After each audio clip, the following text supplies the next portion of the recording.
Is the camera on, by the way? Is that true? No, that was totally. That's a total, that's a complete lie, yes. But thank you. We're ready, right? Make a motion to open the meeting? So moved. Oh, wait, he's ready. Motion to open the meeting? So moved. All in favor? Aye. Motions are carried. Please stand for the pledge. Pledge allegiance to the flag of the United States of America and to the republic for which it stands, one nation, under God, indivisible, with liberty and justice for all. When you stand like this, I always want to grab your hand. Okay, Little things in there. so I sent you all the agenda, and I didn't print them out. So Pretty simple agenda tonight. So tonight's agenda is an update. Stacy and Chris will take us through the reports that we recently received, and then we'll get a little bit more of an update on the town hall move, and then we will go into the budget. So, do I have a motion to accept the agenda? So moved. Do you have a second? Second? All in favor? Aye. Any announcements? Tomorrow's Friday. Yes. Okay, I so believe there's a rabies clinic. I think there's an announcement for that coming up. Town hall will be closed. that's what I wanted to, yes, town hall will be closed tomorrow for, to go, for the town to go through all the records in preparation of the move. And I guess that's all the announcements, and I suspect there's no public comment. The You rabies wanna make clinic, it? which is on, The rabies clinic is next Wednesday, the 15th, from 4 to 6 at the Highway Garage. there you go. And thank you to Chris and the crew for helping out. Okay, so I gather there's no public comment? Definitely no public comment? Okay, so we'll get the meeting going. Stacy, welcome, and again, I have to really thank, and the town board, and all the employees need to really give you an incredible thank you and Chris, for the absolutely amazing job the two of you are doing in terms of this move. And I know it's really a lot of work, and you're doing an incredible job. Well, thank you. You're welcome. Okay, you each have in front of you, I provided additional copies. I believe you all got copies, but I provided you with additional copies tonight of the two reports we received. One from Home Team Inspection Service, which did the air quality testing at Town Hall, and one from Whitaker and Associates, who also did some analyzation of the air quality reports and did a physical walkthrough of the building and investigation of the building. I'm going to run down the reports, kind of give you a synopsis of the reports, and I'll start with the first report from Home Team Inspection. Okay, they're at Clifton Park, New York. Mr. Solig performed air quality tests, asbestos tests of certain areas, and a visual assessment of the entire building. The second report, as I stated, was from Whitaker Associates. They're environmental consultants, and they've worked in the town of Ulster and the county of Ulster on their facilities and many other facilities throughout the country. Mr. Whitaker performed building observations, reviewed the air sampling report from Mr. Solig, and met with the employees of the building. The first report shows that the air quality within the building is poor, that the ventilation is inadequate in several offices, and that the insulation and ventilation in the attic is also inadequate. There is asbestos located in the building department and the assessor's office, and there is visible mold, dust, and debris in several areas of the building.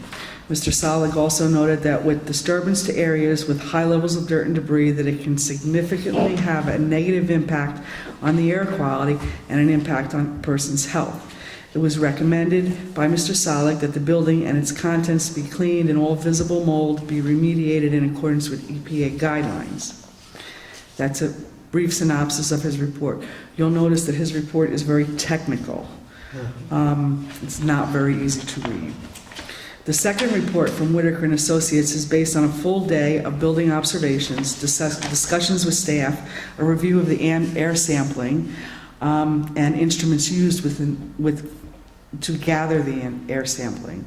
In Mr. Whitaker's report, he describes the physical building and his observations of where there are elevated moisture levels. He observed that there is no ventilation system and that the ASHRAE recommends a minimum of 20 CFM per occupancy of fresh air to be supplied to a building. He explains that when there is a lack of fresh air and air exchanges in a building, will cause the occupants a physical response such as lethargy, itchy, scratchy eyes, throats, etc. He also noted that because some areas of the building have window air conditioners and some do not, this can create a moisture problem within the walls which could result in mold growth. Mr. Whitaker observed physical mold in the storage rooms in the basement and boiler rooms. His report states that the equipment used in the air sampling, as reported in Mr. Salig's report, is designed for rapid collection of a wide range of airborne aerosols and inorganic particulate. He states that the analysis presented does not differentiate between viable and non-viable fungi. In reviewing the air sample report, Mr. Whitaker states that comparing the type of mold spores found, there are, bear with me here, Aspergillus penicillium type of spores found indoors but not outdoors, and that the method of analysis cannot differentiate between the two, being Aspergillus or penicillium. Okay. He states that both types of these mold are indicative of moisture conditions within the building, and where they were found inside and not outside, there are what he calls mold reservoirs within the building which have not been identified. However, since these spores were found throughout the building and there is no common ventilation system, there are more likely more than one mold reservoir. Mr. Whitaker also states that OSHA's technical manual defines a sick building syndrome as, quote, a condition associated with complaints of discomfort including headache, nausea, dizziness, dermatitis, eye, nose, throat, and respiratory irritation, coughing, difficulty concentrating, sensitivity to odors, muscle pain, and fatigue. The specific causes of the symptoms are not often known, but sometimes are attributed to the effects of a combination of substances or individual susceptibility to low concentrations of contaminants. The symptoms are associated with periods of occupancy and often disappear after the workers leave the work site, end quote. Mr. Whitaker suggests that the building is a sick building, as defined by OSHA, and that the lack of adequate ventilation in the building may be a major contributor. Mr. Whitaker does not recommend further testing for mold because we are vacating the premises, and if demolition is considered, the mold is a non-issue. However, he recommends that all furniture, office equipment, and files from the building be cleaned during the move to remove any contamination. Both reports state that the air quality is poor and there are physical building-related reasons mold is present.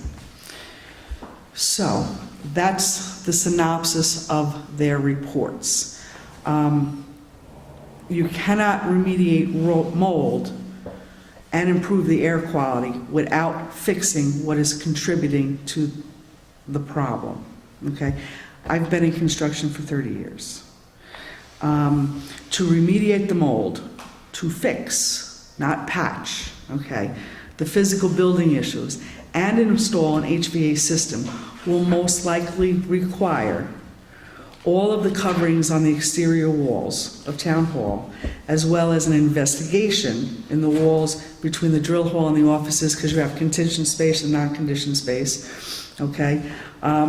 They indicate that the roof ventilation and insulation is inadequate, so I'm sure there is stuff lurking around up in there, okay? There's a good assumption that we'll find something in the attic spaces if we further investigate this. Foundation drainage, waterproofing is absolutely necessary based on what Mr. Whitaker found in the basement, okay, through the concrete block walls. If you walk around the outside of the building, you will see where the water runs right into the foundation. In the building department and in the assessor's office, the moisture levels in the floor, okay, are very high because the water tends to come up if it doesn't come in, okay. All those things need to be fixed, not patched, fixed, okay. The exterior walls, concrete block, are cracking, they're losing their mortar, so you would have to make the outside of the building watertight because it's got its issues. The list goes on and on and on. I can continue to go on.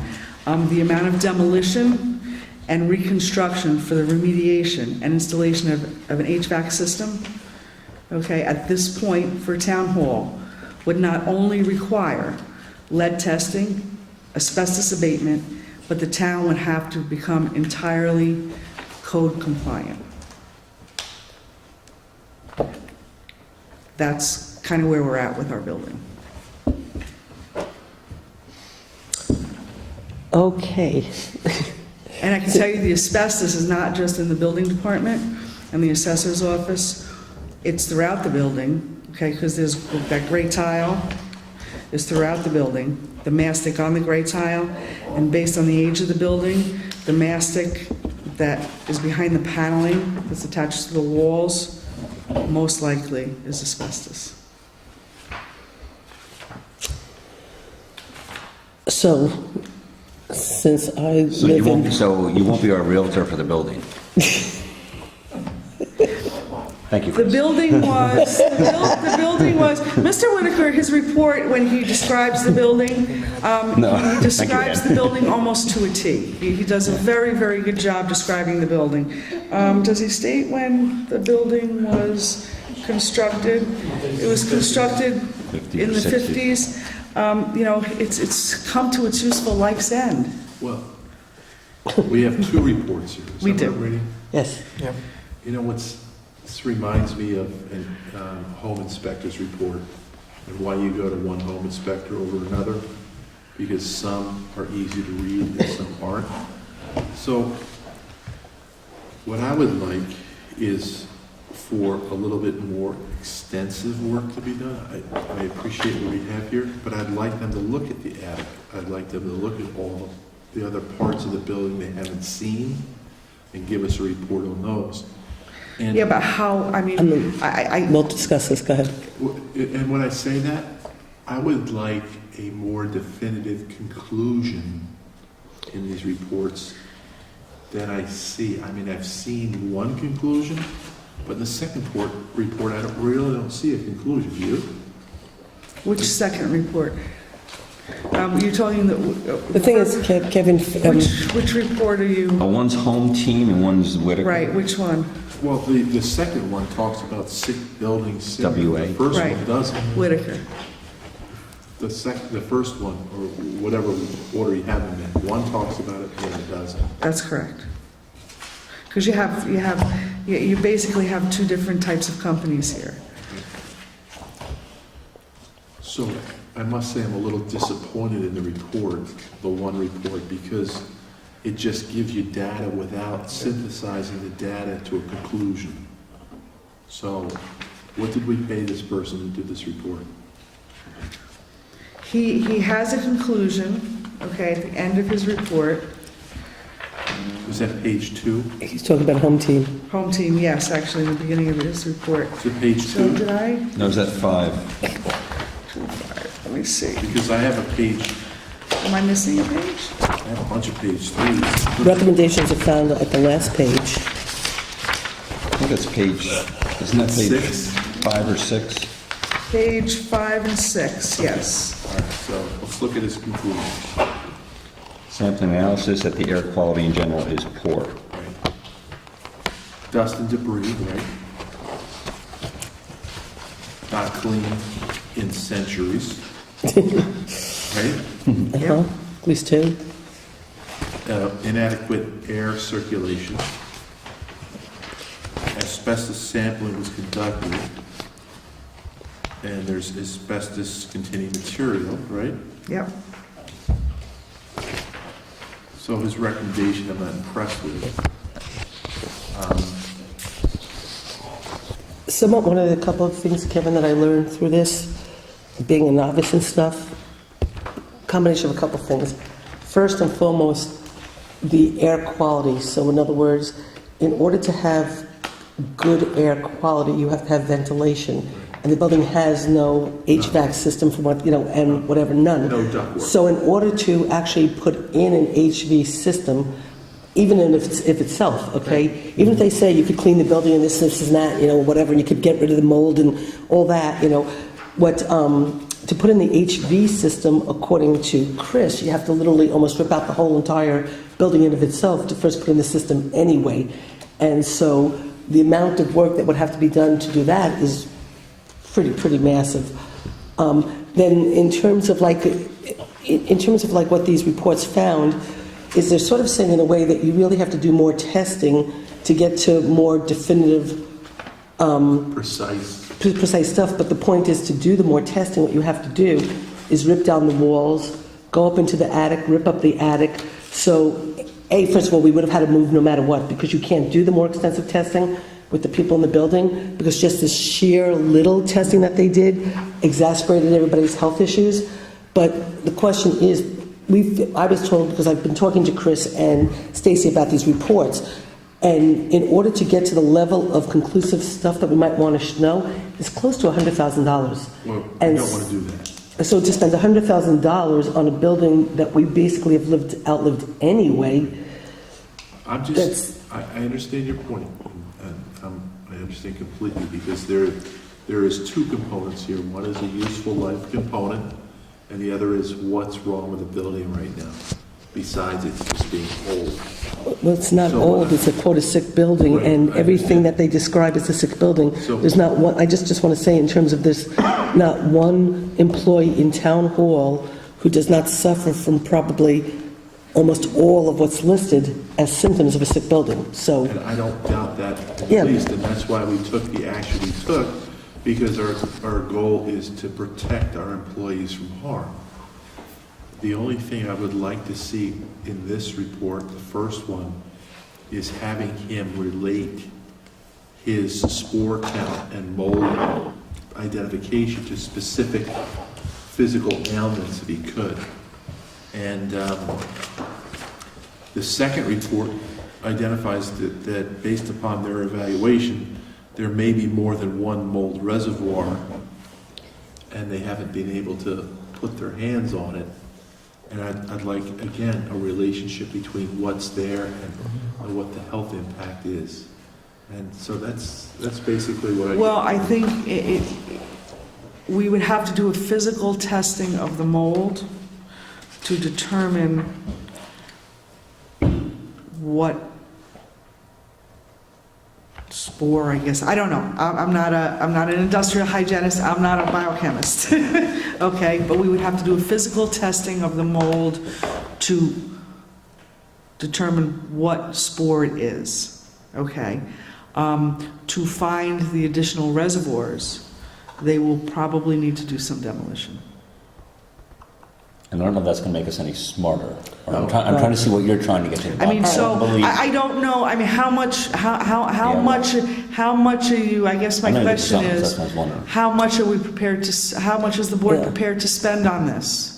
see, that's the point I was going to say also, is one test. I'm just looking... Do you want us to get prices on what all this would Let's cost? just talk about this a little bit more, because I mean, Kevin's trying to get them to I- draw more conclusions No, from I the report. understand. And whether Home Team would be willing to do more work to delineate his report, I don't have a problem with that. I have a problem spending more money, because the Home Team test was $2,000. You guys, if you haven't signed the vouchers, I guess you're ordering them this weekend.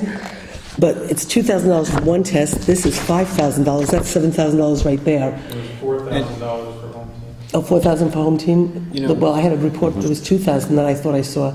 So I'm going to have a heart attack that it was 4. So if it was 4,000 for Home Team and 5,000 for Whitaker, that's $9,000 just for these two reports. And the cost of each test, which is part of the problem, to test each of these, what do you call? Spores, I guess. Spores or whatever, the tests themselves are incredibly expensive. So that's part of the problem. So in a way, I mean, we've already spent $9,000 on these. So I'm reluctant to, Well, one thing I do want to say, though, is that if we are going to ask the community now and down the road for who knows how long to invest a lot in what potentially could be a new building, I do think it is important to at least show the full sphere of what we're dealing with as well. So, I mean, I do think it's something to at least look at. I mean, listen, if it costs too much, we shouldn't do it, but I think we should at least know what those numbers are so we have a better idea of what we're dealing with if we want to go down that road. Let me ask you a question. I mean, when really is all said and done, does anybody I understand, I understand, look, you're taking on a project like this, it's difficult, it's whatever, and all that, but really, at the end of the day, does anybody think that a town hall works operationally? Let's pretend that even if everybody didn't get sick, okay? For 30 years, they've known that this building has been outgrown. The reality is the building doesn't work operationally, it's too small for the staff. There's so many problems, we can't, store stuff, we can't, do records management. The building has outlived its usefulness. And I think that there's a segment of our community who will understand that, and there's another segment of our community who will say that a month ago we were operating in that building, and today or last week we were talking about tearing it down or finding a new place. So I hear that. Well, honestly, though, I'll tell you something. We have a large community, and not everyone will be aware of that. However, I think that on the other level, talk to Chris, talk to Stacy, talk to other people. Nobody in the community has basically said they shouldn't be getting out, they shouldn't move. The conversation, everybody's been, finally somebody stepping up to the plate. Dave Lentz said, and Carol Roper said 30 years ago, we were talking about it, somebody had to, have the courage to do something. This board had the courage to do something. Nobody's saying that we shouldn't, it's about time that this building, is dealt with, okay? What anybody's talking about really out in the community, from what I'm being told, is where are we going to move? Are we going to move to C2G? Don't move to C2G. Build on site. Do this, do that. So all everybody's talking about is where we're going, not about the fact of why we're doing this in a sense. So, and I agree with that, but we also have not yet attached a price tag. And I think upon attaching a price tag, there's going to be very different questions that are asked. But I think that's why we put together the new committee. Yes, absolutely. And we asked the committee to go do their due diligence and stuff. And if part of the due diligence is a recommendation that we should try to save this building, which I doubt it is, then if somebody came back and said, we think that the alternative is to rehab this building, let's spend the money to investigate and rehab the building. But to really spend money at the expense of what these reports are and the amount of work, so we can basically feel better about justifying what we're trying to do, I'm sorry, I have to just really say at this point in time, I don't need to spend more money to just... I understand completely what you're saying, and you've done exactly what you should do to protect the employees of the town. I had you go back to the phone company. I'm going to have you please go back to these two companies and ask them to correlate their findings with the health risks associated with what they found. Okay? And I think maybe if we can focus them on that issue. Well, I will tell you that as far as mold goes, it's a very difficult thing to prove, okay? Out there, they could tell you symptoms that you can have because you have been exposed to mold, but it's a very difficult thing to do. And actually, Mr. Whitaker, okay, in his report, okay, does talk about, I think Mr. Whitaker's the second one, right? he is the second Mr. one. Whitaker's report is more sensible in my mind. Mr. Whitaker's report talks about, okay, the employees, okay, having independent medical evaluations, okay, by Dr. Warren Silverman of Access Case Management. He's an experienced occupational health physician. There is also another physician up in Albany, Dr. Eckert Johanning, okay, who is a occupational health physician and supposedly a mold doctor.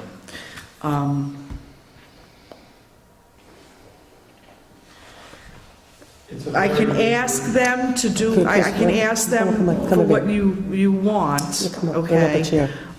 But I don't know that they'll be able to produce that. Well, for example, he identifies on page 4 of 5. Take a look at 4 of 5. This is the WA report. Yep. Specific mold spore found, not outside but inside only. That's correct. So I'd like to know what the health risks are associated with exposure to that. You see where I'm going? I want to see the corresponding health risks that have been identified. I mean, I do know Mr. Whitaker had, and he's the one who's actually working with us now to coordinate the whole move. He had commented to me after he had looked at the home team report. He had commented to me about the Aspergillium. Right, aspergillium. Aspergillus. And what he said was, to me, anybody with an immune deficiency would react really badly to this. I'd like to see him say that. Okay, and then I have since found out that people remain nameless, but there is somebody in town hall who has two people with immune deficiency, which makes sense now why when they came to town hall a week later, they were sick, because it now relates. What is the status of, this is a bad way to phrase it, this report? This is a foilable document, correct in saying that? I think so. I mean, I was going to put it up tomorrow on the website. Okay, that's why I was wondering if this is something that we I'm going to ask Stacy to take Stacy's report that she just read to us and put that up on the website following these reports, so you could read what Stacy said, and then you could try to go through these reports.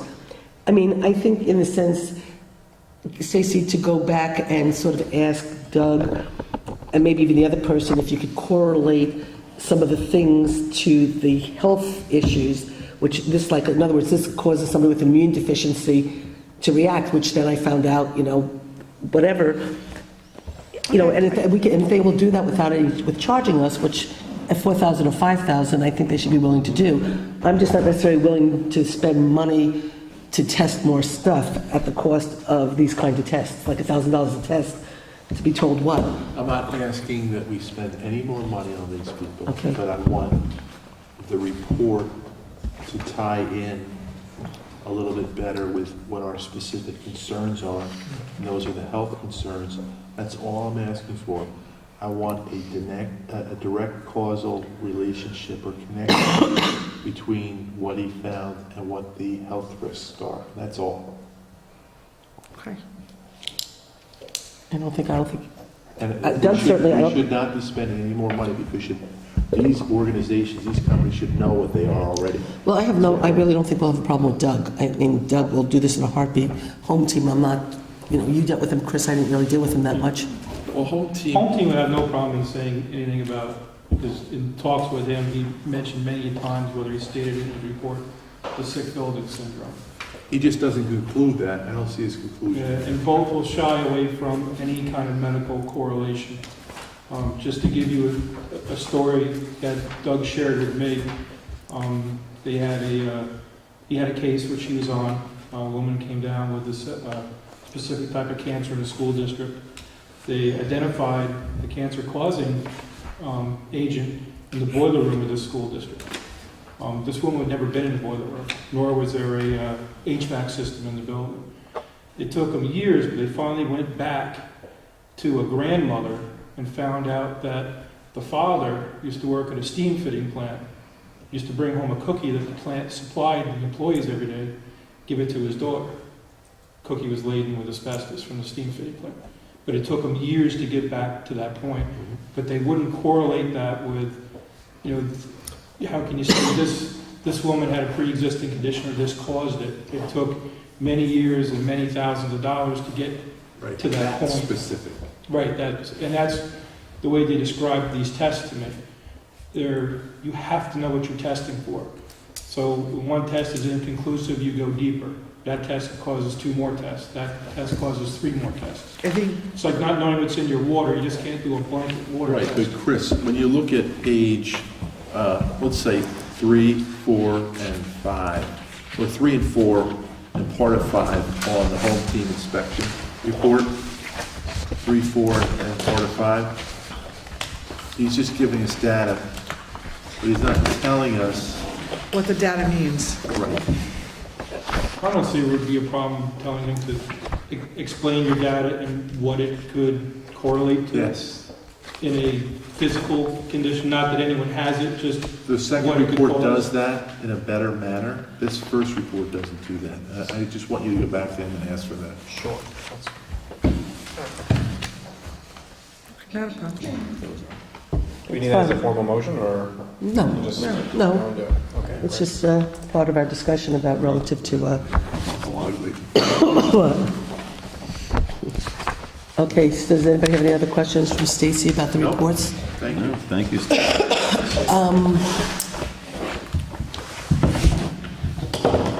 Any updates on the building? Tomorrow, Town Hall is closed for records management. Yeah. It's gonna be fun. We will be working with, I'll be starting at 7, we'll be working, we've identified quite a number of boxes today through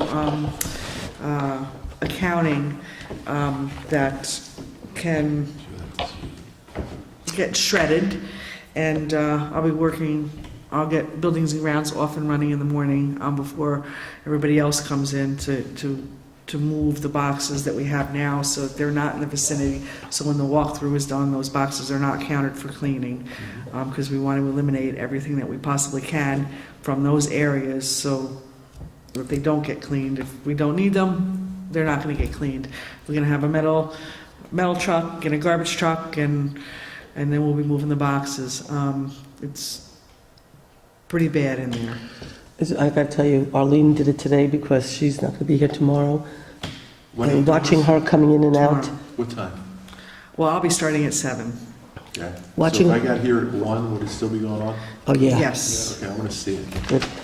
Watching Arlene come in and out today of the office, It with was the very white on her hand and the look on her face and whatever, it was too much. It was really too much. It was, I will say that as an employee of the town for 11 years and as a taxpayer, quite frankly, it's a disgrace. I was in there for 2 hours with Doug on last Give- Friday. Go ahead. I was with Doug for 2 hours last Friday in the drill hall, going through just kind of briefly the stuff, and I couldn't stop coughing when we were done, and we didn't have masks. He had gloves. He was doing most of the work, but just standing there while he was going through some of the stuff was hard to do. And I've been here even longer than Stacy, and I've seen the changes that have occurred in that back room, and it's bad. I mean, I don't even know the words to describe it. It is really bad. Now, when I was looking at Arlene today, I was thinking that this is really going, honestly, what I have to say, I honestly think this is really asking more than our employees deserve to be asked. Honestly, I think it's like almost going over and above. I mean, I'm terrified to come in tomorrow and spend the day in that back room going through those files with the way I feel. I'm terrified. I mean, I'll do it, but I'm going to be sick all weekend. I know that. We have the safety Yeah, I know. safety equipment that we need, but it's, still, it's a dirty job. That's the big thing. Kevin's one. So that's what's happening tomorrow. The storage containers will Made the right decision. may be shipped on Friday or Monday. That's always looking for. So they're coming. No, I don't. We need them, so they're coming. And the units may actually start to ship early. Okay. I don't have, We also got approval from Central Hudson, so we'll start trenching tomorrow for putting in our electric. Good. Good. We're pretty much on schedule. Actually, the trailer's showing up, might throw a little hitch in the blacktopping, but we'll figure that out. and when we do start the move, I had a meeting with everybody, I don't know if I mentioned it the other night. When we do start the clean and the move, we'll be moved, because of the way the building is constructed, in order to get the negative air, okay? They have to split the building, so we'll be moving the building department and the assessor's office first, because we can be without the Edmunds system for a little bit. We're not as dependent on that as the clerks are. I mean, I was hoping, if we do what we have to do, I was just really hoping to get some of the people from the front office. It's a payroll week. They're aware, and when we've discussed it fully. It's a payroll week, so payroll has to get done because people have to get paid. And where bookkeeping is the most important, okay, moving them last actually works out the best.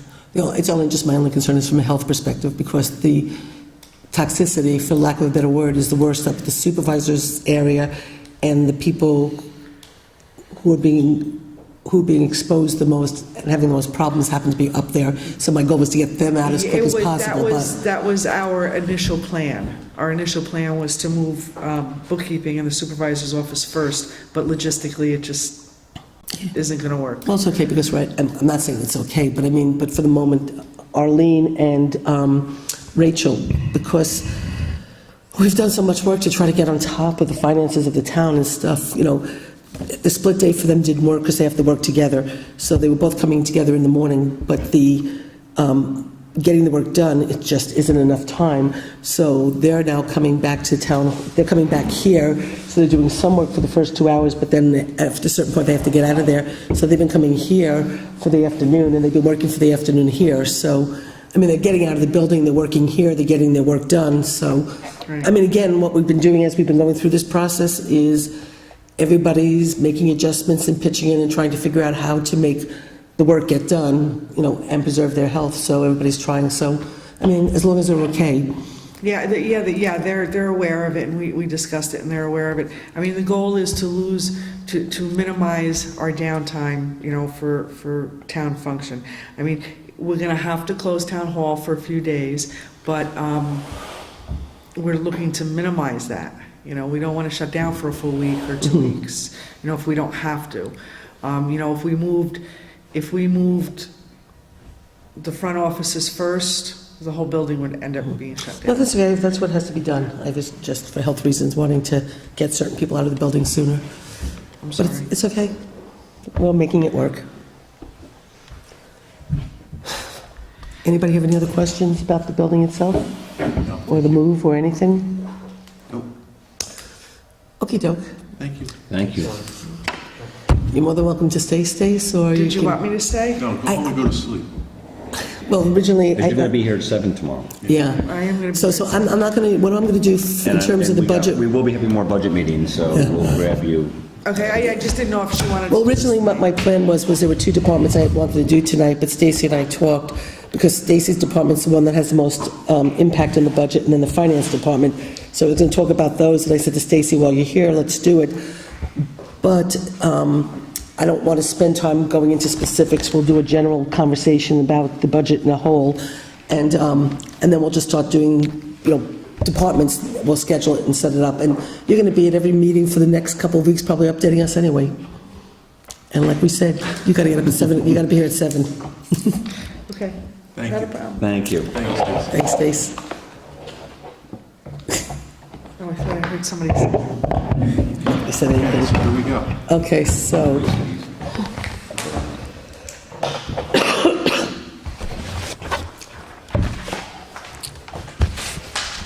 So you all have your budget, right? Did you all see the article today about the Rosendale budget? Insurance expenses drives a 2.83% tax levy hike in Rosendale? Yes. The town board has set a public hearing for November 5th on a proposed $3.77 million budget that would increase the town tax levy by 2.83% in 2015.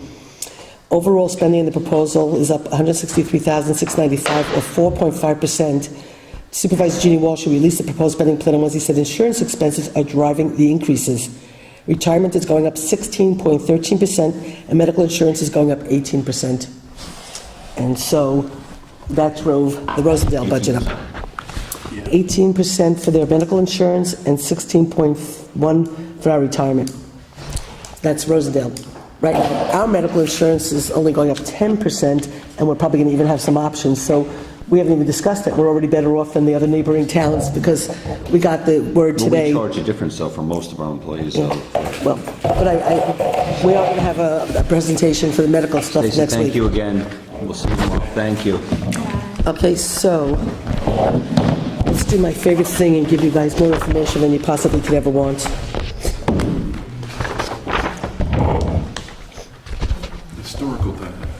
It's historical data and present You data. haven't updated your tentative, though, have you? Have you changed any of the tentative? No, no, no. Okay, this is, okay, just want to make sure. No, the only thing changed was it said Did you go and preliminary. get old paper for this? Yellow. No, I'm passing, yeah, okay. Then I still have more, so I'm not done. What's that?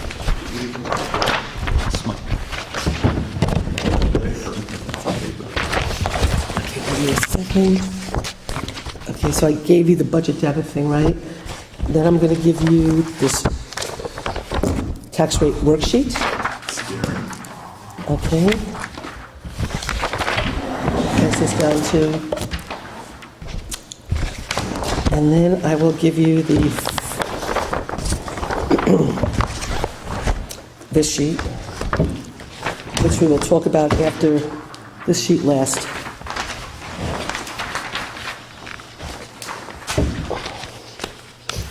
Okay, You can have two of those each. what is that? Maxime and Ali. Which is? Don't worry, Dan, you know what they are. So. Chris knows. Don't worry, Dan, you'll be there. You'll have to tell me afterwards.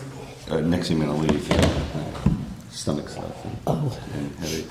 Okay, so overall, so let's see how I do the highlights. Okay, let's start with the fact that we got a $250,000 increase in our police retirement. $250,000, $250,000 increase in police retirement, where, Which makes the total, how much? well, it's 7.8. it's 400,000 in this year's budget. It was 160 in last year's budget. So, but the tax levy is what? Well, I'll get to that in a second, okay? So basically, the police retirement went up $240,000.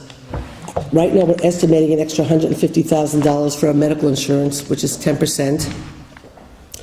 And so those are the two biggest nuts that are uncontrollable in terms of the budget, okay?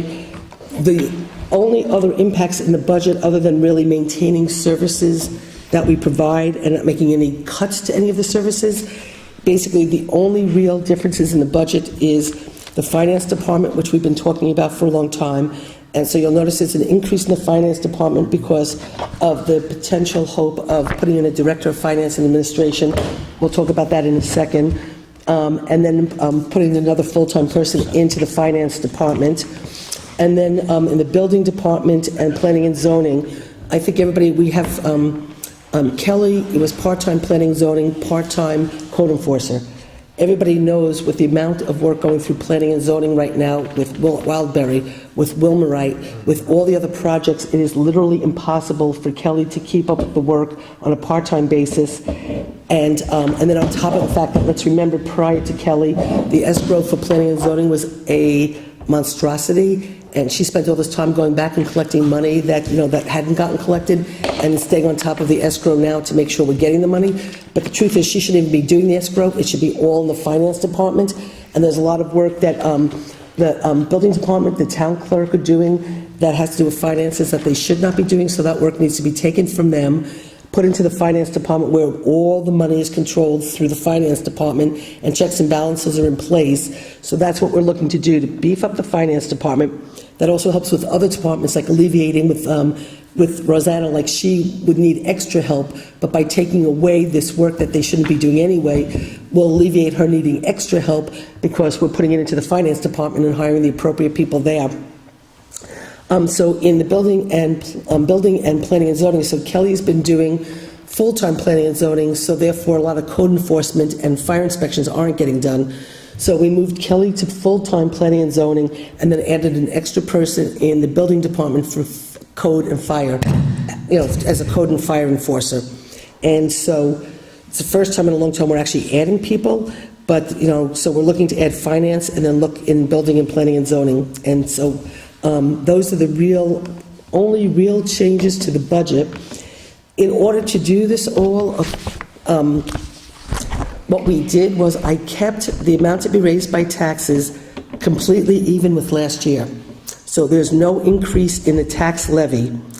And then what we did was, it took most of the money to keep the taxes at zero, in essence, was take from the fund balance. Now, one of the things I explained to all of you is that I don't believe that you can balance a budget on fund balance. You've got to be very, very careful. But what we did is a very responsible budget, and I'll get into that in a second. In terms of getting to your question, Kevin, the assessed value, and what I have here, because if you look at the 2013 assessed value, it was 1.17 billion in 2013.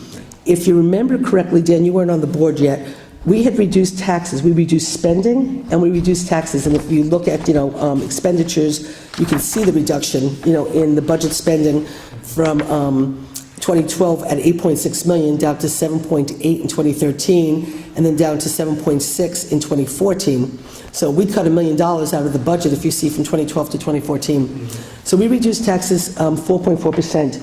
Then what ended up happening is we got the assessed value of the town, and the assessed value of the town had decreased about 3 or 4%. The assessed value, it had changed about 3 or 4%. And so that ended up taking out 4.4% tax reduction down to 1%. So Kevin had recommended, and the board had decided to take some more fund balance money to keep the tax reduction at 4.4%. And but it was just because of the assessment, because the assessed value changed, all of a sudden it's like all the good work we did had gotten just like that. It was just like that. So the 24 assessment had gone from 1.7 to 1.133 billion. The 2015 assessment is 1135, so it's pretty much equal. It's going to go down to 1134 because there were a couple of challenges, and they were upheld in court, and so it was reduced a little bit, but it'll still be pretty equal to the 24 assessment, which really helps in the sense of we don't all of a sudden, control the spending, but then the tax rate goes up because of the assessed value. What I did do, which Kevin, I'm sure you're going to love to look at, is I asked our assessor to put together for us a book that basically shows from 2013 to 2014, from the assessment from 1.173 billion to 1.133 billion. 40 million. What's that 40 million? How do you equate that $40 million? And I asked her to put that together, and so in here is all of the parcels and what their reductions were and what caused the $40 million. She marked the big ones for us. So she marked the big ones, like, for example, let's just go to, let's see. What do we have here? This is a big one. This is state-owned land? No. Taxable. Why did this one change so much? Number of parcels, wholly exempt. I don't know why this one went down so much. I don't know, we could look Yeah, at this, like I we'll said, look we'll look at it later and everything. So I asked her to do that, so all of the assessment change from 2013 to 2014 is in here, and then I asked her for the assessment change from 2014 to 2015 is in here, so we could at least, not just take the number and say, oh, but we can understand the impact of how these numbers are being lowered. Right, So anyway, when all is said and done, right now, the tax rate change is basically... This one was down 1.18. This is her That's total what, sheet. 1.3? I think this is her Yeah. 2014 part 1. So she marked, I would go forward because, So she was marking by their class, I think. Yeah, 'cause there's your 7.84. All right, so this is even. Mm-hmm. Here's your. This shows is even too, but it's not. So here's this. Rule by section. Well, if you want, Kevin, you could take the book home, look at it. And Lori was going through it very briefly with me this afternoon, but if you sit down with Lori, she'll go through it all with you. But anyway, that has all the information we could possibly want to delineate a little bit more than just, You want to go through some stuff that'll make you happy. and she did do a oversheet to explain where she said, I've attached your new taxable numbers for the 2015 budget year. As you may notice, there was a decrease in the taxable value of $540,685, which resulted from our small claims decision that I had received this week, and also a correction of a duplicate parcel. Then she goes in, in that. But right now, in terms of this existing budget, before we start talking about it, the tax levy in the A fund goes down 1.3%. The tax levy in the B fund goes down 3.8%. It goes down in the DA 1.5%. In DB, 1.5%, and the fire, even though it's a 5% increase for the time being, it goes down 3.8% because we had to put in extra money last year, because when we came into office, there was, the fire budget was minus $20,000. They had taken from a fund balance that they didn't have, and it was like minus $20,000, so we had to charge more taxes for the fire thing to basically even out and bring up, to zero, and so it shows a decrease of 3.7%, but actually the fire budget was increased 5%, but it's still a decrease because we had to raise more taxes last year to compensate for overspending a couple of years ago. And so overall, the taxes are down 2.1%, but basically we are using fund balance, so I'll go into that now next. But again, if you do look, you will see that from 2012 to 2015, 2012 was $8.6 million. We're down to $7.8 million in terms of spending. And so you can look at all these numbers. If you go to the sheet that says fund balance, The sheet that says fund balance. unallocated 2014, there's a lot of sheets that say fund balance, but 2014 unallocated fund balance. Before we go to that, if you look at these sheets that have the fund balance, just to explain, real quick, let me go to the third sheet first before we do the 24, the one that says audited fund balance data. Third sheet? This third sheet on here. Okay, so if you go to 1, 2, 3, down to the bottom, to where it says fund balance actual, go all the way over to the 2013 number, 3.3 million. That is what we have in the fund balance. But if you go up to the 2.3, up at unappropriated, that takes out the $508,000 that we have in this year's budget that was appropriated. So we're using that money for all intents and purposes. So the 3313 takes out the 508, and then it takes out some. Hold on, Susan. I lost you for a second. Okay, go to Fund one. balance actual, right? Right. Go. That's from the AUD. Right. Okay. So the AUD that we just filed and that we just went over. If you go over to 2013, you'll see 3313901. Yeah, you got that. Okay? That's what we actually have in the fund balance. As our auditor said we have. Yes. Okay. Okay, so that's 2013. at the end of 2013, that is the audited fund balance. However, if you go up to unappropriated fund balance, Yeah. okay, you see 2372961. And then you see appropriated for 940. Yeah, The 23 and the 940 equal the 33. I see. What the 940 is it includes the 508,000 that we're using in this year's budget, and then it includes there's certain payrolls that get accrued, and stuff, so that money is, like we pay 2015 out of 2014, like there's. Are you So saying then that? we have 3.3 million, But- but 2.3 has not been reserved, 2.3 is not reserved for Let me anything. explain what I think of this. Okay, So we have a fund balance of 3.3, right. but 940 of it is going to come out of that, for sure. Is quote encumbered. It's It's encumbered, encumbered. appropriated. We might not Which means- spend it, but it's encumbered. It's encumbered. So Right. that means that it's likely, if it's spent, to come out of the 3.3, Yes, okay? But Yes. that doesn't account for what's left over this year. right, which I'll show you on one All of right, the. I'm on the same page with you. Okay, if you, so unappropriated is the 2.3, which is really the money technically that we quote have to play with, okay? If you go down to the change in fund balance, Yeah. when you go down there, and that's what you're getting to, Kevin, in terms of spending. So last year in 2014, 2013. no, okay, 20, let me just, give it 30 seconds. Oh, I see. 2014, 508. Yeah, but what I want to find is this, Kev, is in 2014, okay, wait a second, 2013, this is the annual report for 2013. So, okay, so in 2013, we put in $204,000 in unexpended fund balance. Right. But we put back into the fund balance $847,000.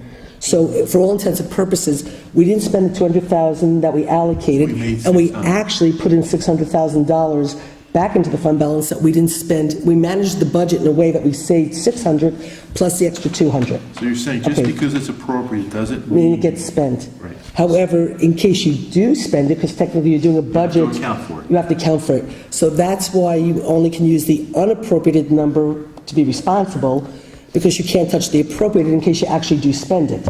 But if you look down here at out, now remember, we came in, we were not here in 2011. When we came in, we increased the fund balance 350, and then in 2013, we increased it to 847,000. So we have not, and then if you go back to, so we're on a good roll in a sense, okay? The good role is saving operationally, Right. but generating efficiencies. Right, okay, so now let's just go to this unallocated fund balance sheet, okay? Because we as a board are going to have to make a decision as we go through this process, is do we want to depend on that fund balance? Now, let me just throw out that under the tax cap, we have, because we have credit from last year, because we reduced taxes, that we have about $270,000 as of now, based on the calculations we've did. And you go through something through the state controller, there's about $270,000 that we could add to this budget and be under the cap. Okay, so we have $270,000 money that we, still qualify us for the state Right. freeze program. well, with them next year, the state freezes next year when we have to come up with consolidation. Yes. Okay, you have to do both. You have to stay under the cap this year, and then next year you have to come up, show a plan that's going to show some type of consolidation in order to qualify for the freeze. Okay. Okay? Unfortunately, we did consolidation with building grounds and highway 3 years ahead of time. Well, Laura But- Pettit actually has some interesting idea with waste as well. Okay, Maybe- and I've been talking to Paul Hansen that he and I are going to get together, and I've been talking to the county executive, so, that's for next year, but yes, that's what we have to do to get the freeze, okay? So, if you look at this sheet right here, the 2014 unallocated fund balance sheet, what this sheet explains is, it shows those numbers I just went over, the unallocated numbers that the audit, annual report showed we have, right, the 2372 number we just talked about. In this year's budget, we're using $975,000 in fund balance, where last year we used $508. So we're taking an extra $400. It's a lot of money. I mean, I don't feel necessarily comfortable doing it, but that still remains. If we were to spend that money, it would leave 1.4 million, okay? That's still 18%. At the 1.4 is 18% fund balance. Okay? Now, I just found out today that the county only has 5%. Yeah, I saw that. Only has 5%. I was shocked, okay? So what you see here is if you take the appropriation, which is 7769262 in the A fund, right? If you take 20% of that for your fund balance, you need to have 1.5 at 20%. Right. If you do 15%, you need to have 1.16. 10%, 776, 5%, 388. So that shows you, if we do use the fund balance that's in this budget now, we have 18% still left in the A fund, 45% in the B fund, okay, 24% in the DA fund, but 9% in the DB fund. Now, there's a couple of risks, Yeah, there's some risk yeah. here. One is that the comptroller's office it has no problem with a 20%. Well, I know actually, 5% is on their low side. they said to Carol, because she called about the cap, to work on the caps, they really actually said that it's really up to the municipality to determine how much they need to have in the fund balance. You just need to be able to justify it. Right. And so, The reason, you know, the way we justified it in the past, though, is one is we have 2 unions out of contract, for example, and they're Yeah. going to be expensive. Right. We I have, think the comptroller provides guidelines. They don't necessarily. Right. I think Right. schools Right. have a certain amount they can't go over. Towns are But just... Right. and again, if you had revenue coming online, it would be less risky. Mm-hmm. My question to you is this. Given your scenario here with the 976, 349, 668, 55, given that scenario, which one- wait, wait, using the fund balances fund. for okay, A through okay, DB, right. that is assuming a 2.152% decrease. Yes? In that tax rate This- chart, yeah. He's talking about Yeah, this one here. yeah. If that's, No, if well, that's, I mean, If you're A, B, D, A, D, if this B. is, How do you Actually, you know well, what? see, well, it's actually, see here, it's- I don't know if that's really, if that's really 1.3 or is that What would the cost 0.13? be to make it neutral and zero? Well, let me just ask Kevin here, look at No, the that's math here. 0.13. I think it's 0.13, not It is. 1.3. No, it's 0.13, you got it right. Yeah, so it's a 0.13 change, a 0.38, 0.15, 0.10, point, and then 3.7. So this is 0.2%. So in a, yeah, so in a way, it So it's is basis almost, points. it's almost revenue, it's almost neutral. What would the difference be If we made it zero. if we made it zero? Would that That was- number go up to 20%? And the only other thing though, Kevin, is if we take, the other thing is a quick snapshot, which luckily we have time. So Absolutely. I will thank the supervisor tremendously because this is not my experience from the past, and Rosanna lived through some of our fun past budgets. Thank you. A lot calmer now, isn't it? Isn't it nice? Isn't it nice to have all the paper the same size and color? Look, in my mind, but this is probably one of the best books I've ever put together. The last, yes, isn't it? Yeah. So thank you, Susan. I will You're thank welcome. Susan tremendously. We have come a very, very long way and cannot afford to go back. I think Susan's point is excellent, though. In the A fund at 940, 940. We don't know where there's a shot that we're going to probably save about a third of that, Susan, or is that being way You're talking too about high? You mean in terms of this year's? Yeah, the 940, 940 that we think is appropriate, well, we think that we know is encumbered. How much of that Oh, are we okay. really going Well, to well, spend? well, I think about 300,000 is, it's like, Definite. it's definitely, it's the 508, and so it's the 508 number, and where we're at right now. So just want to get into, Kevin, so Yeah. now we're down to, now we still have a $500,000. So out of that Yeah, $500,000. so we have a what was your- $500,000, so now when I had, And we're probably not going to close either one of our contracts this fiscal year. right, so the bookkeeper, but we do have 350 in contingency.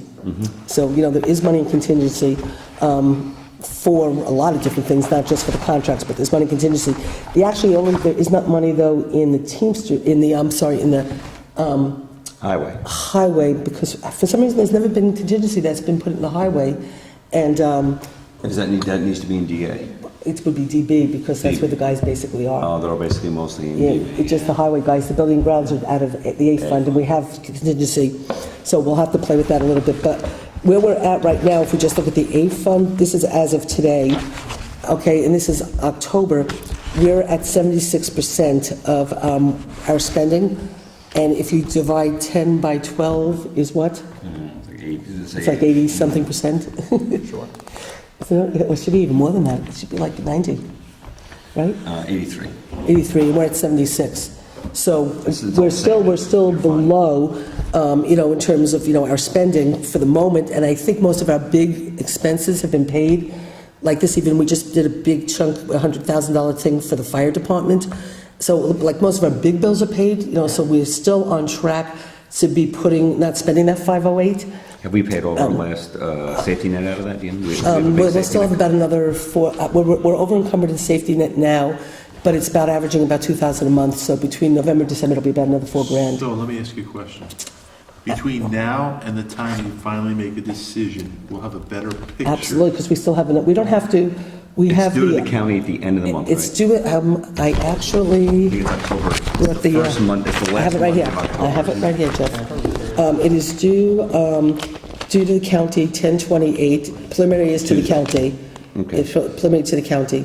Is due We the have to 20th. have the public hearing before November 6th, and then we have to adopt it by So November we get a couple more 20th. weeks, Kevin, so So- we'll have a little bit of a better idea on that. Yeah, we'll have a much, we'll definitely have another month before we have, another good couple of weeks So I think if before. we planned on 500,000 being left, we're not fooling ourselves, So, probably. and then additionally as well, does this factor in the proposed budget, the savings from safety net, and then also the county's, folks that are picking up? Well, it does, it definitely accounts for safety net.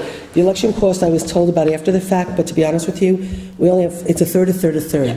We have 43,000 in for election costs, so it's a third of 43,000. 15,000? Sure. So sure, we have 15,000 we could take out of the budget. But, the budget was done after, we got the announcement that the executive was doing it. So sure, there's $15,000 to play with. Okay, just wanted. Yeah, no. But what's interesting absolutely. is that at 15,000, and Kevin and I were just sitting here doing math, if you take the public library fund and you take our retirement, and you add those two, there's 10% of our budget right there. Yeah. So Now- 15,000 is a couple basis points compared to some of our bigger skeleton. Now, also just in this budget, you'll see that the library is all the way down at the bottom. Now, before, the library used to be put into the A fund, in terms of raising the amount to be raised by taxes, it was in the A fund. We did start to show the library on a separate line because it's, by, what's it called? By referendum. But when we checked into the cap, the library, the way they define the organizations outside of the cap is that if they appoint their own board and they can, basically, in a sense, demand a budget that the town board doesn't really have any say over, which we don't have any say over the library budget. Yep. But then when we called, what they said was basically that if the library is a 414, that they have their own cap that they have to live under, and they have to file their own stuff. And we went and did research, and they are a 414. So basically, the library is outside of the cap, and so you won't even see the library in the amount to be raised by tax. It's not in the calculation for the cap, and there'll be a separate line on the bill for the library of what the library cost is. What was the commitment for the referendum? Was it $396 Yeah, yes. For a But couple what of- was the time period commitment? until they carry another one. Until someone carries another one, or it gets, That's right, so or it gets read. I mean, someone It's could carry. indefinite unless there was Someone technically else. another referendum. Well, unless somebody Someone could carry a referendum to get rid of the referendum, or someone could carry a referendum To ask for more. to ask for more, ask for less. They told us to So it's prepare. like California, what we're dealing Yeah. with the library. right? Yeah. Not as much chaos as California, but but in 4 years they asked us to prepare for an update. But I mean, For more, it's for funny. the referendum, for more money. If you take 396 and divide by 365, you get 1,084.93, and they're not open 365 days a year. It's a pretty good operating expense, $1,000 a day. It's this about what is it a- costs to operate your house, Kevin. But this is only part of their budget because they fundraise and have more. This is only the town's. It's only the town's It's portion. the town portion. So when so again, yes. So what we're going to have to make some of the decisions. So we do have 270 to play with as of now, which means we can obviously take fund balance. We could take it all away from the A fund. We could take it all away from the B. Well, we're not going to take it from the B fund. The thing to also know is that where the DB fund is at 9% fund balance, you can do an inter-fund transfer from B to BD, and we actually did that. We had to take some money from the B fund. So when you look at your budget, you'll see in the budget revenues for DB, there's revenues, and there's $100,000 for an inter-fund transfer. That was money that we took out from B to DB and transferred money to help with some of the costs for Chris's stuff. Chris is asking for, he needs a lot of equipment. And there's some other things that Chris needed too. So we already took $100,000 out of the fund balance. The fund balance for, anyways, we're using $100,000 from there. But anyway, we could always take from that 45% that we have in the B fund. We could always shift money into the DB fund to beef up the fund balance. So where we have too much in the B fund, we might have less than we want in the DB fund, but we have that room to play. What So would be the rationale to do that? to do what? To just increase the fund balance? We don't have to, there's no rationale. What I'm pointing out is if we ever needed Okay. money for the DB fund, and the DB fund, that's the scariest one because that's what you don't know what kind of winter you're going to have, what kind of storm and all that. But basically all I'm just trying to say is where the DB got me concerned because it was 9%. And even then, it's still, again, the county's using 5%, so we're really, really healthy. Regardless of the fact that we're using so much. But again, going forward, I don't believe it's a responsible Yeah. budget to do a budget based on always, balancing it out with a fund balance, and that's not what I believe is the right way to go. But when I saw the 9% and I looked at the 45% for the B fund, I felt like, well, we're okay, because you can always transfer that money if you had to. Sure. So it's not that we want to, it's just the money's in the Yeah, bank, yeah, and it can make us breathe a little easier that, we're not like really taking too much from DB and stuff. But you see, DB, and the 8 fund in DB, we raised 1.6 million, because it's 1.8 million in DB, 1.9 million for expenses in DB, but we only get $232,000 in revenue, and most of that's chips. Well, You know, so we're raising 1.6 million. We're raising most of the DB fund, which is the town outside the highway, town outside the village for the highway. All of that's raised pretty much from taxes. so let me ask you a question. When you look at historic budget data for DB, It's, history isn't a good indicator. Oh, because Reason we being- moved snow, the snow got moved Well, from... it's not just, but a little bit of the snow, but also starting with Mike Nielsen and now transferring over to Chris, we've done a much better job. And Chris, chime in when you feel like it. I think of making forward-looking planning on equipment. So we're making, Right. unfortunately, and it started, or fortunately, it started with Mike with buying some pretty big equipment. And we, 3 trucks, and, because it needed it, and now Chris is continuing it. We made our first big hit. So Kevin, we're seeing payments that we're gonna be making for another, Next year. Well, what we did- 2016. This so is what we did. 2016, but Chris is buying some newer Right. trucks too. So So what- we're updating yeah. our fleet is What- what we're paying for now. You'll see when we go through the sheets, sheet by sheet, Chris had asked for some these trucks are pretty damn expensive, $200,000 a truck. And so I worked with Linda Hannigan, our outside auditor, and we found a way not to have the hit be so great, because it was really bad at first. But because Chris is going to be retiring debt next year, so in 2016, he won't have that debt. He can buy the truck next year, but we won't be paying for it until the following year. So the debt that's already calculated in this budget will just continue to go. So we won't be adding new debt to it. We'll just be buying another truck, and then, that debt will retire, and it'll pay for the new and stuff. So can you, so the thing with Kevin, the thing that with DA and DB though, is if you go to 2013 and 2014, if you look at the 495 and the 149 and then 147 and 17, that's because we switched the snow from DA to DB. Okay. That's why you have that difference so it was a $350,000 for the snow plowing. Right. All right, so when you look over here at your tax levy again, your tax rate worksheet, Yeah. Town A 544449, Give me a sec. see that? Town A. Tax rate worksheet, tentative 2000. This one. Yeah. Right, so start with the first one, Town A. Yeah. That's what you want to raise on the levy? Well, that if you look here, Kevin, right here at this thing. That's this number right here, amount to be raised by taxes. And it's actually almost exactly to a T what we raised in taxes last year. 32,000 in B, because we Kevin, have, you need that funding too. That will help you look at it. And if you look at, if you look at 2015 and you look at 2014, Kev, and you look at the end, at the amount to be raised in So taxes, look at the, I see it now. see here, look at the columns on Yeah. yours last year. Uh-huh. Yeah, okay. and then what you could do is you can then move over and see from revenue, fund balance, and expenditures. So Kevin, to your point, you're right. So if you added 400,000 to this, we'd be keeping even from whatever we were last year. Right. So that plays into the percentages on that other sheet of how much do you want to keep in.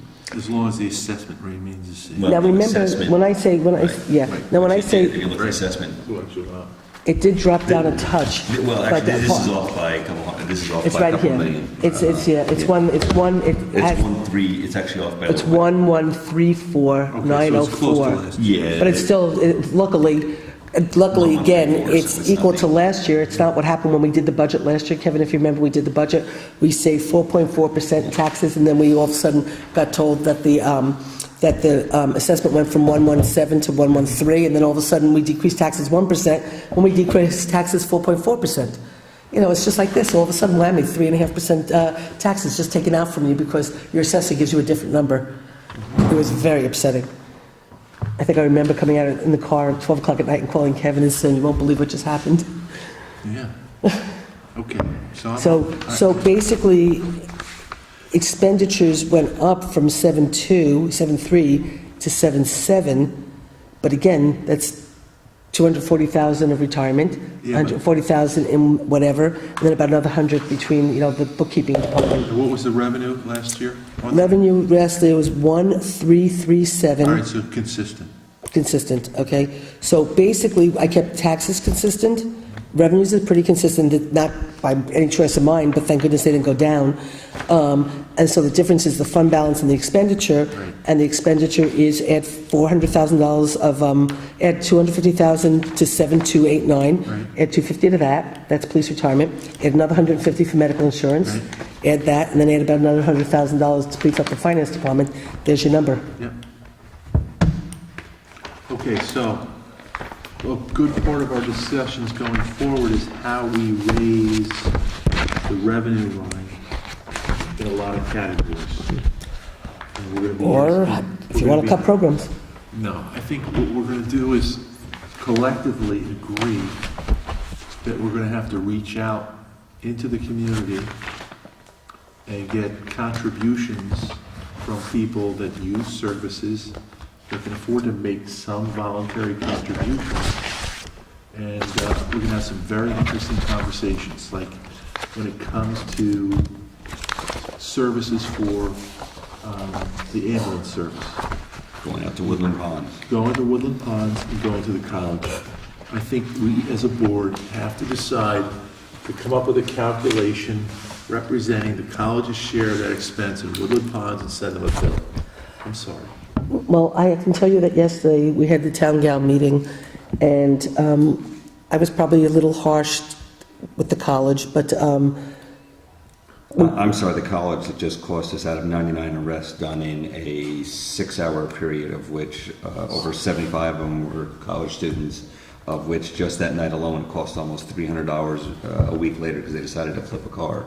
That college, those students? I just want to get the students clear. Well, I just say, what sort of happened, well, it doesn't matter, but it had to do with Halloween and what we were doing as a town on Halloween and with our police and stuff. But anyway, regardless, I had said to them that I told the town gal that we were going to be taking some very hard stances and that we sort of had no choice. And I said to the rescue squad that I didn't put in what they had asked for, that I was asked not to do that, and that we were going to have a conversation with them and that they needed to get together all the numbers of the calls to the college and to put that information together for us.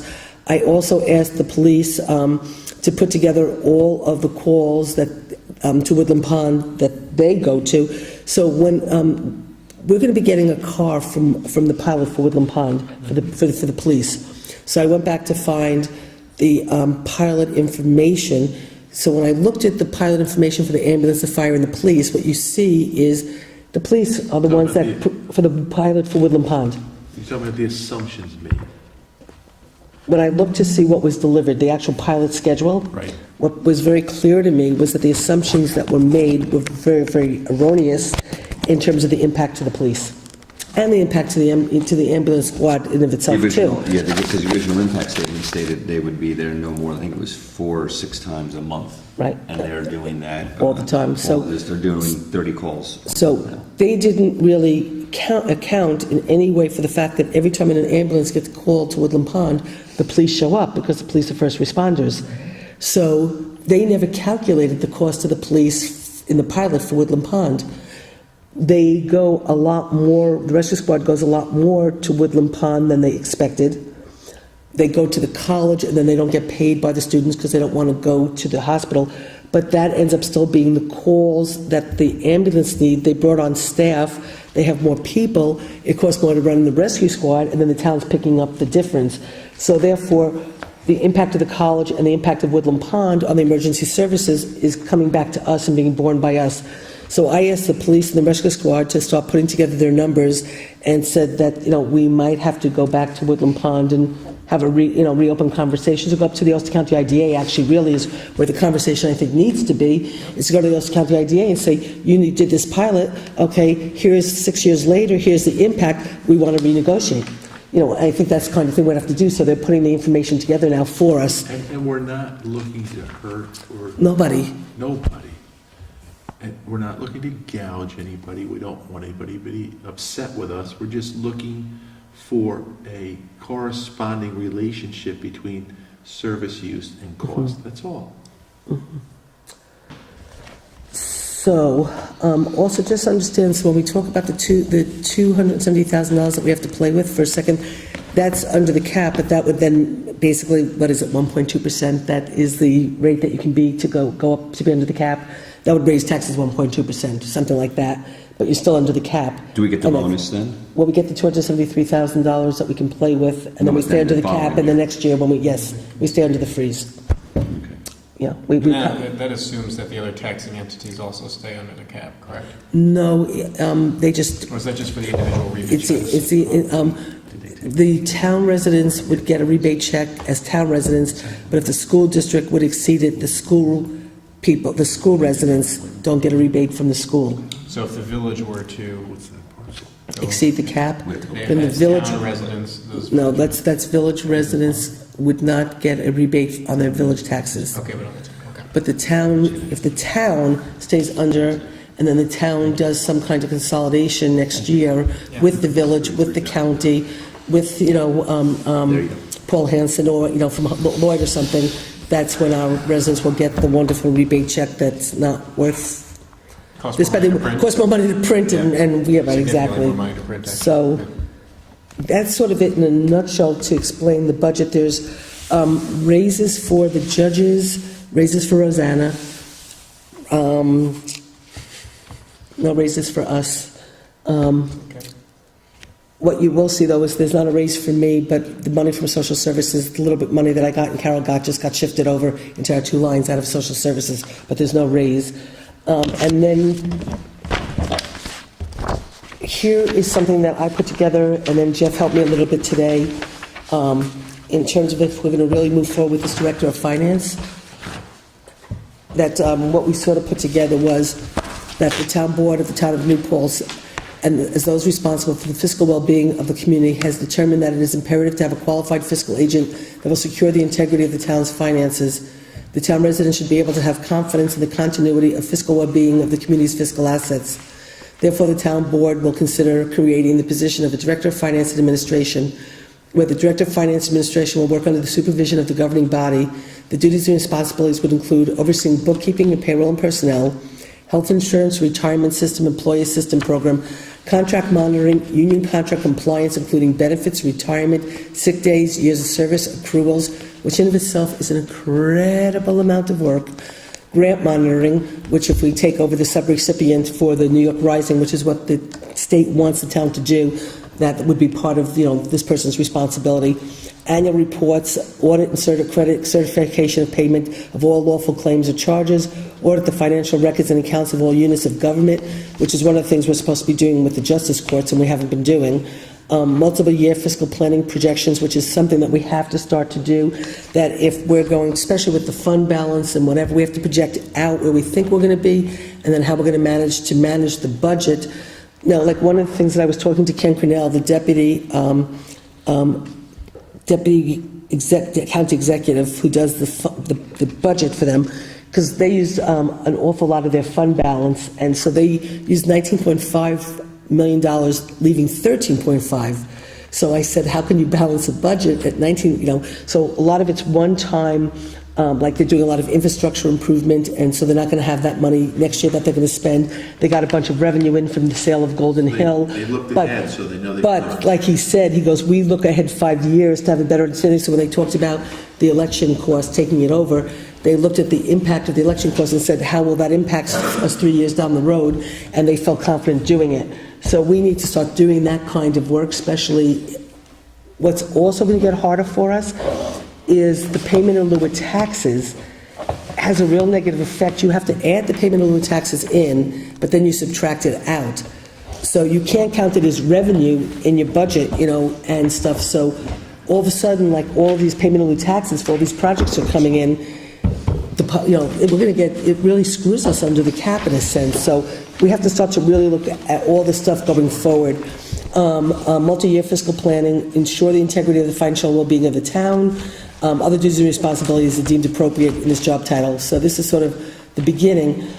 What I have to say in fairness to the former bookkeeper in sense, there are so many issues and there are so many problems, but the truth of the matter is that department was incredibly understaffed and there was just too much work. You can't, literally, that department was one person. Now we have like 1.5 people or something. I don't know how she did it. The budget, well, the point is, the budget went from how many, 5 million to like 10, 11 million dollars with no addition of staff. So of course things are going to start to fall through the cracks, and then, if you don't, things are going to fall through the cracks. You end up putting, so like one of the things that we're finding is that the money's there, it's just posted in the wrong place because it was put in some place just for safekeeping till it could get posted where it belongs. So now we have to do Sherlock Holmes work to go back and find where that money is so we can post it into the right place.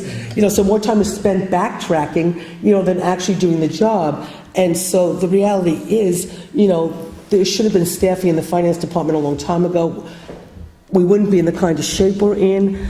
The truth of the matter is, everybody knows I was brought back because there was such concern. I mean, Jeff is one of the people that was instrumental in bringing me back because he said, we need somebody to manage the finances. I'm totally on top of this. I mean, obviously you can see by all the charts I give you, I stay on top of this, but the truth of the matter is, even so, there's not enough staff to do the work that needs to be done.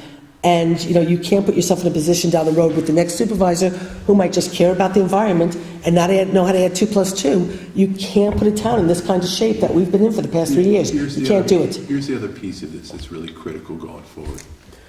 And that is we have to drive new efficiencies that we haven't had the opportunity to drive before because we were understaffed. And I think this person will be able to do that for us. And it's not fully, and you can do it with a few more people, definitely. And I think one thing that, and Susan can talk about this too, because when you go to the Association of Town meetings, especially if you go to anything that's from the comptroller's office, or some of these last ones, the auditing, we are way, way behind not doing multiple year financing. They tell you over and over again, we should be doing this. And then there should be someone in it. I mean, Roseanne would probably like to sit and do multi-year financing, but she can't. You just physically do not have the time, and we don't have the resources yet. The other thing that was in one of the, actually it was from the AG's office, and I was reading it today in Susan's office, is what we don't have is you lose the integrity of your fiscal systems just based on the system of running a town. This is our CFO. And we happen to have a competent CFO now, but what do we do when you elect someone else that's not as competent or doesn't care as much? That's also one thing that they've been really driving in all the towns, is you need to set up a system for this integrity, and so that there is a continuum, so when the next office comes in, when we're all not here, what is sitting there? And we paid dearly, and there were some letters also from the AG's office, we paid dearly for a couple of years, and actually didn't we just find a discovery a little bit ago again that we are still paying for? Oh. Well, we still are finding some things that we're paying for due to past errors, things that we shouldn't be, and we can't be there again.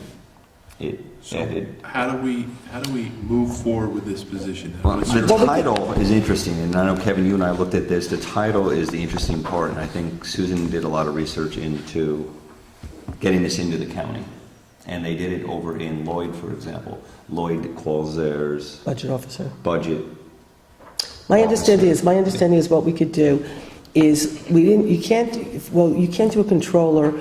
We're not big enough to quote quantify for a controller, but from what I've also been told, in some ways, a controller also has an awful lot of power, and they just had a real problem with some town not too far from here, where the controller took off with all the money or something, because we basically, how we gave the town board, when you create a police commission, you give the authority of the town board to the commission. When you create a controller, in essence, you're almost giving them all that authority. They audit everything, they do everything, so you sort of lose the oversight that I think is good. I read actually the legal case about that specific example, and it was very scary, and it took quite some time for them to figure it out. Yeah. So that's why they wanted to be able to Class 8. It's a Class 8 town of over 50. You have to have 50,000 people or over. But the point being is that it's a little scary to do a controller. The AG's office isn't a fan of it on smaller towns. I have a question about just one of the I'm sorry. Well, I'll just finish and then, yeah, sure. So, first I was looking at a control for a long time and stuff, but that seems to not whatever. So there's different titles, there's directors of finance, there's directors of whatever.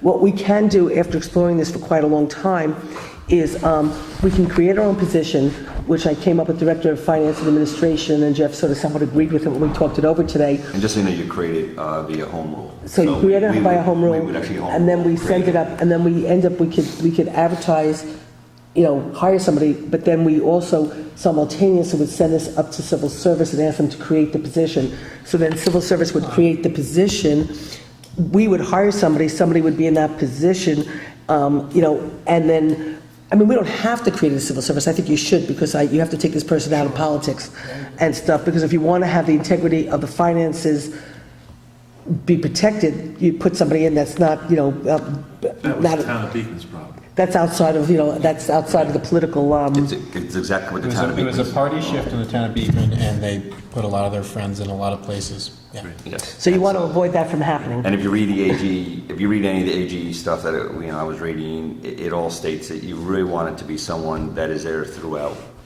multiple administrations, and there are. Ensures integrity. You want to ensure Ensures integrity, so integrity of therefore I the think, so systems. what I think is that we send this to civil service, we ask them to create this position, we hire somebody, and then it's down the road, they'll create a test, the person will take a test, and they get civil service protection. And we would need state approval to do that. No, I don't think so. I thought you said we would need home rule. No, home rule is us, we create the The position. home rule, we just do. Oh, okay, I was very confused by that. No, we just do our own home rule. No, we did, Okay, great. under state law, we would just simply state, we are protected by home Home rule rule. doesn't mean we always have to go back to our state Right. legislators and ask them to I get didn't mean to confuse it again. Under home rule, we are allowed to just simply state our own Okay, position, that's and then send it up to the county, and the county would create the position. create a position.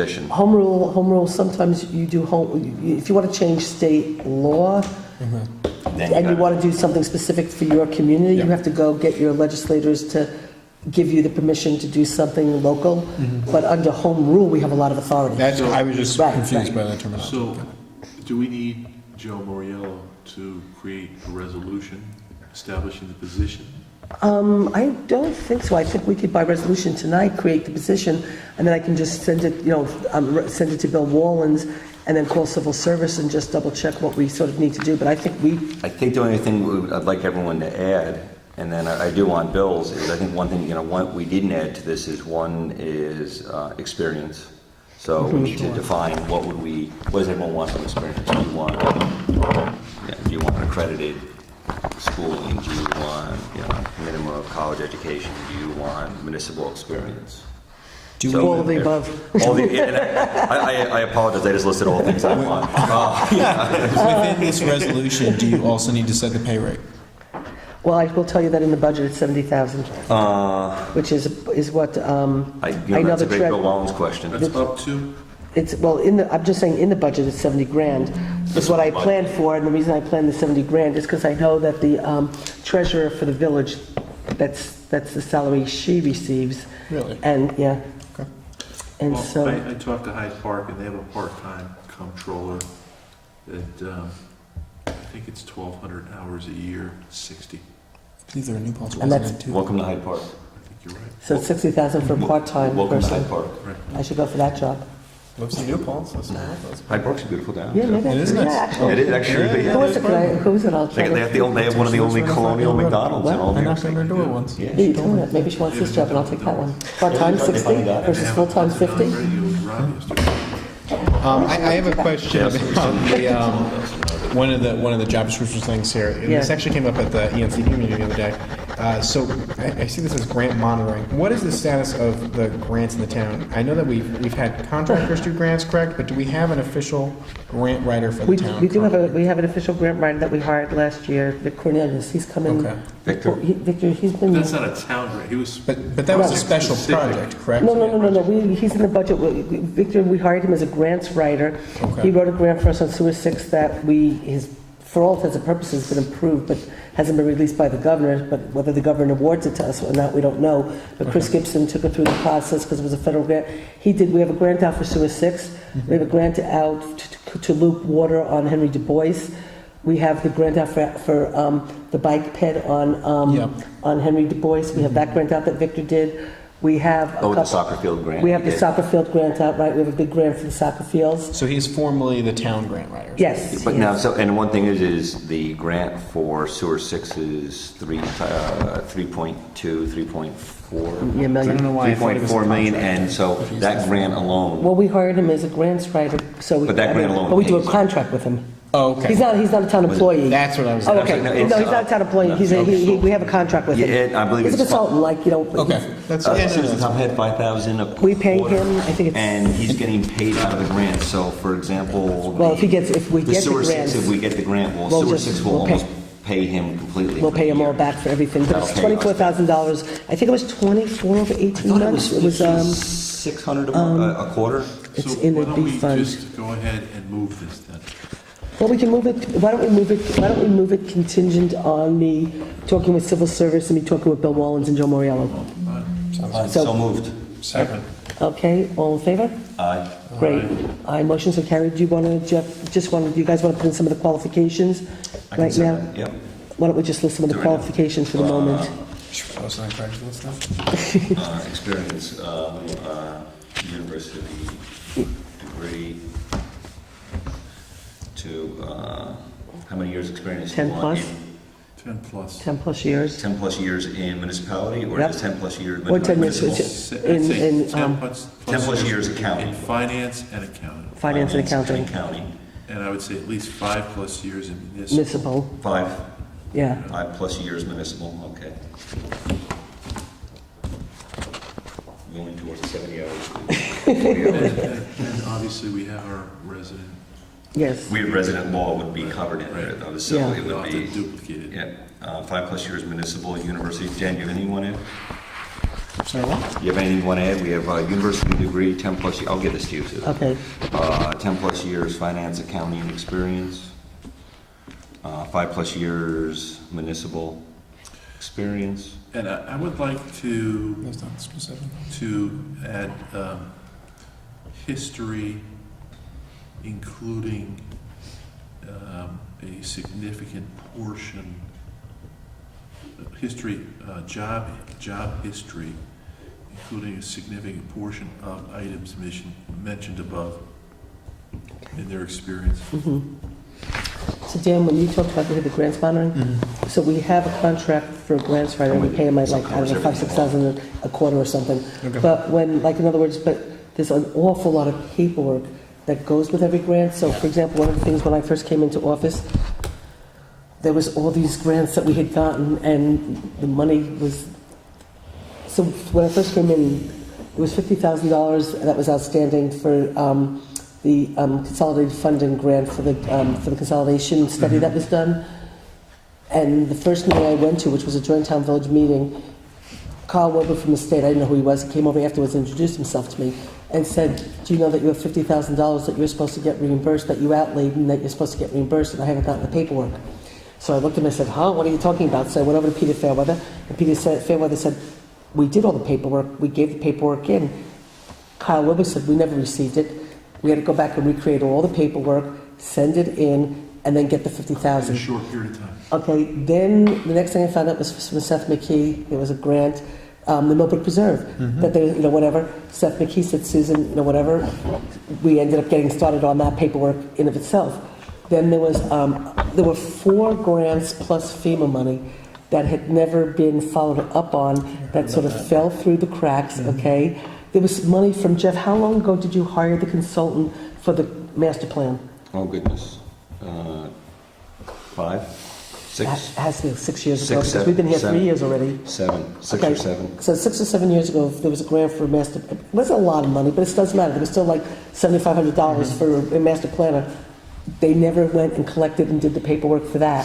So we had to go do that. So in other words, so I think in the first year, we brought in about $200,000 between FEMA and the grants of money that would have been left on the table if I hadn't come in and followed up on it. So that's where, so when you have the grants thing. So who's that doing the kind- grant monitoring right now then? Me and Carol and I. Okay. And Arlene. but it's a lot of work. So everyone- And so somebody, and again, we want somebody who's on top of this all the time. And now, like you've been talking to Lori DeBoard about the New York Rising. Yep. So when she first asked me about us doing a sub-recipient, I said, we can't do it. We don't have the manpower, we don't have the people, we're already overloaded. I said, let the village do it, they have the experience, okay? They went to the village, then of course the mayor was looking to maybe use their grants writer. New York Rising didn't want the grants writer, they said, we hired somebody to oversee it.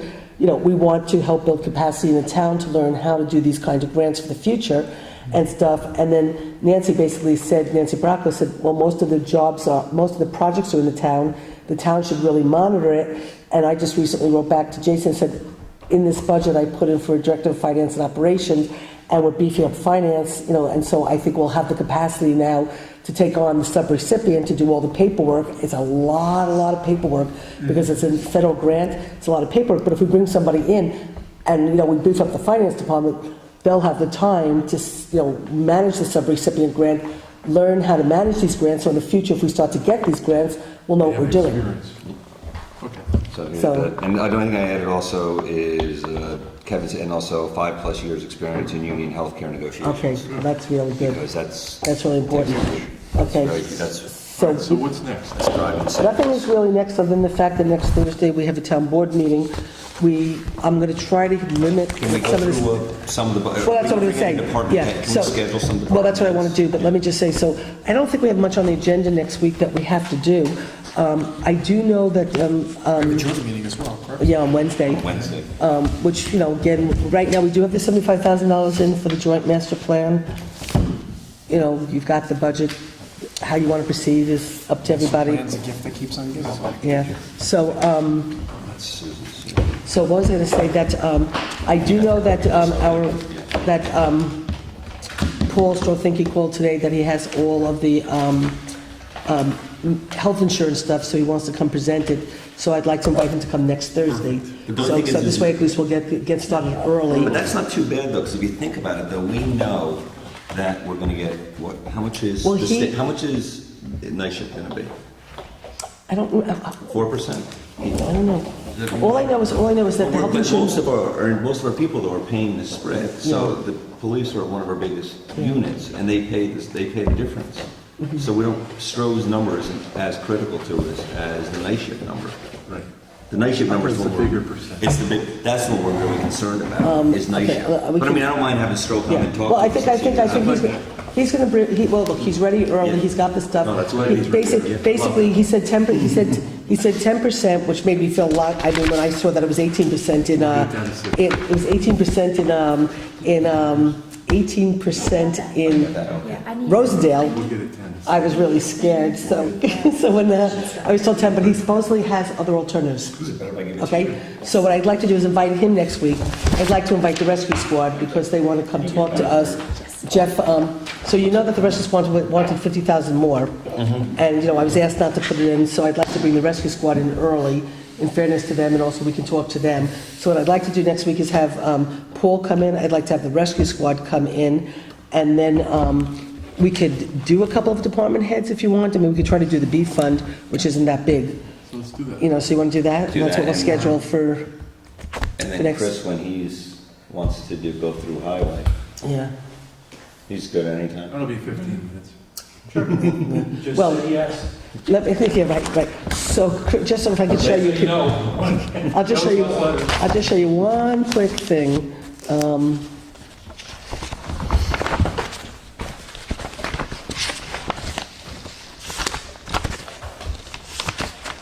I can show you two quick things. These are Chris's worksheets. Chris's were nice and neat and everything until I got a hold of them. Look at this. So when Look we at get a director of this. finance, we'll be able to get, all this will be on computers. Yeah. That'll be very nice. Look at this one. Oh my gosh. Look- And it'll all be the same format. Look at this With one. 5-year projections. Look at that one. That's pretty. Chris, is that crayon? I broke No, my that was me. No, that was no. This I can was Susan through the crayon app. actually this is me circling which is the final number that we ended up with after we did all of these changes and machinations and blah blah. I had to go back and circle what are the numbers I'm using. So that's what the blue is. So Chris, it looks I'm like still figuring it out. Chris, So I just gave so this you back know- to Chris, and I said to Chris, can you go back and redo the sheet so it's nice and neat for the people, you know, for you guys? And I think I'm gonna be the only one who can understand this sheet. I still got that sheet. So, just so you know, Chris, it looks like Susan said to you, no 177,000 times. In case you hadn't done the math. Oh, he was there. Is that a motion You've to got a lot of adjourn? no's. We've rescheduled for next. Did you see this? This is, So, I think this you've was gotten Chris's enough notes. budget, this is me on Chris's budget. This is very nice. Susan, when are we Yeah. meeting next? Next Thursday. Okay. Next Thursday. That's our regular town And we're board So we meeting. have a but beef we're- fund, right? We're gonna Beef do fund? the bee fund, and I'll make copies of all the bee Bee fund fund, stuff we're for you gonna have guys. Stroh thank Well, you. Stroh thank you, we'll have the rescue squad, And rescue. and I think I'll make sure the rescue squad can come, and then I'll make copies of you early next week for all the bee fund stuff. Dan, did you Okay. say something? I think I believe I called for a motion to adjourn. No, I'll second. Did I hear a second? I heard a All second. in favor? Aye. Motion so carried. Are we off? Thank you. We will. I got one for you. Is that all? All right.